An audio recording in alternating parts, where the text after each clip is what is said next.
এটা কোনো লাইফ, জীবন? পুরো রমজানে একদিন ফ্যামিলির লোকে ইফতার করতে পারেন না, এই কামাই দিয়ে কি করবেন? রাগ হয়ে গেলেন? একদিনও তো ফ্যামিলির লোকে ইফতার করতে পারেন না, এই কামাই দিয়ে কি করবেন? এই টাকা দিয়ে কি করবেন?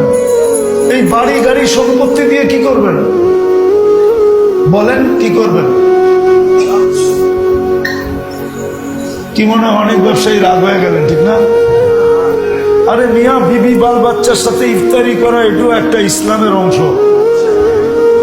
এদের দিলজয়ী হয়, ওরা দেখেন না 2-3 দিন, একদিন বাচ্চা কাচ্চা মুখ ভাঙ্গেই বলে ফেলবে, বাবা তুমি এত বছর আমাদের সাথে ইফতারি করো না, এইবার কার ওয়াজ শুনে ইফতারি করতেছো? তো জিজ্ঞাসাই করে বলবে জানো না বাবা, ডেলি আমরা ইফতারি করতাম, আমাদের মন কেমন ভাঙ্গা থাকতো, তুমি আজকে ইফতারি করতেছো, আমাদের মনটা ভরে গেছে। ফ্যামিলির সাথে ইফতারি করার মজাই ভিন্ন। বলেন ব্যবসা করেন যত বছর ধরে, অত বছর কয়দিন ফ্যামিলির লোকে ইফতার করছেন? বলবেন শেষে 2-1 দিন তো করি।